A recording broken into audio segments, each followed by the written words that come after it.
മലയാള mini screen പ്രേക്ഷകർക്ക് പ്രിയപ്പെട്ട താരങ്ങളിൽ ഒരാൾ തന്നെയാണ് രേണുസുതി. തന്റെ ഭർത്താവ് സുധിയുടെ മരണത്തിന് ശേഷം സോഷ്യൽ മീഡിയയിൽ വലിയ രൂപത്തിലുള്ള വളർച്ചയാണ് രേണുസുതിക്ക് സംഭവിച്ചത്. രേണുസുതിയുടെ വളർച്ചയിൽ അസൂയപ്പെടുന്നവരും അത്ഭുതത്തോടെ കാണുന്നവരും ഏറെ തന്നെയാണ്. സുധിയെ പല രൂപത്തിൽ തന്നെ വിമർശിച്ചും രേണുസുതിയെ പല രൂപത്തിൽ വിമർശിച്ചും സോഷ്യൽ മീഡിയ വഴി ആളുകളും എത്താറുണ്ട്. എന്നാൽ രേണുസുതിയുടെ ചെയ്യുന്ന ഓരോ കാര്യങ്ങൾക്കും വലിയ രൂപത്തിലുള്ള ആരാധക പിന്തുണയും ഒരു ഭാഗത്തു നിന്ന് ലഭിക്കാറുമുണ്ട്. ഇപ്പോഴത്തെ സുധിയുടെ മരണശേഷം രേണുസുതി വീണ്ടും വിവാഹിതയാകാൻ തയ്യാറാണ് എന്ന കാര്യം തുറന്നു പറഞ്ഞ് രംഗത്ത് വന്നിരിക്കുകയാണ് രേണുസുതി. തന്റെ സോഷ്യൽ മീഡിയ പേജ് വഴിയാണ് ഈ കാര്യം രേണുസുതി തുറന്നു പറഞ്ഞത്. തനിക്ക് ഒറ്റയ്ക്ക് ജീവിച്ചു മടുത്തു.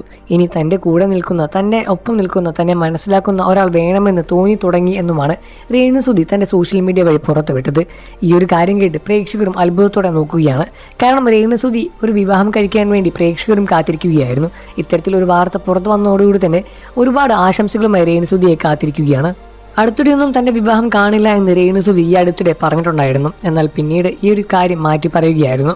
ഇപ്പോൾ തന്റെ വിവാഹശേഷം തന്റെ പഴയ വീട്ടിലേക്ക് താൻ പോവുകയില്ല എന്നും അതുമാത്രമല്ല തന്റെ വിവാഹം കഴിക്കാൻ പറ്റുന്ന ആൾ തന്നെ മനസ്സിലാക്കുന്ന ഒരു കൂട്ട് തനിക്ക് വേണമെന്ന് പലപ്പോഴും തോന്നിയിട്ടുണ്ട് എന്നുമാണ് താരം തുറന്നു പറഞ്ഞത്.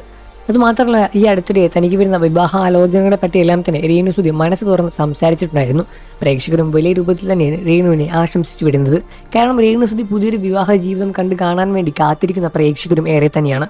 തനിക്ക് ഒരുപാട് വിവാഹ ആലോചനകൾ വരുന്നുണ്ട് എന്നും തന്റെ കുഞ്ഞിനെയും തന്നെയും വളരെയധികം സമാധാനത്തോടെ സന്തോഷത്തോടെ നോക്കാൻ കഴിയുമെന്ന് പറഞ്ഞാണ് പലപ്പോഴും പലരും തന്നെ സമീപിക്കുന്നത് എന്നുമാണ് രേണുസുതി വ്യക്തമാക്കിയത്. എന്നാൽ രേണുസുതിക്ക് നേരെ ഒരുപാട് വിമർശനങ്ങളും ഇതിനോടകം തന്നെ രേണുവിനെ തേടിയെത്തുന്നുണ്ട്. സുധിയുടെ ഏറ്റവും ലീഗലായിട്ടുള്ള ഭാര്യ രേണു മാത്രമാണ് എന്നും ഇനി അതിൻ്റെ ഒപ്പം വേറെ ആര് തലകുത്തി മറിഞ്ഞാലും തന്റെ പേര് മറ്റൊരു വിവാഹം കഴിക്കുന്നത് വരെ മാറ്റാൻ സാധിക്കില്ല എന്നുമാണ് രേണുസുതി തുറന്നു പറഞ്ഞത്. ഈ വിഷയത്തിൽ നിങ്ങളുടെ അഭിപ്രായം എന്താണെന്ന് വീഡിയോയ്ക്ക് താഴെ കമന്റ് ചെയ്ത് പറയുക. വാർത്തകളും വിശേഷവും എത്രയും പെട്ടെന്ന് അറിയാൻ നമ്മുടെ വീഡിയോ ഒന്ന് ലൈക്ക് ചെയ്ത് ചാനൽ ഇപ്പോൾ തന്നെ സബ്സ്ക്രൈബ് ചെയ്ത് സപ്പോർട്ട് ചെയ്യണേ ഫ്രണ്ട്സ്.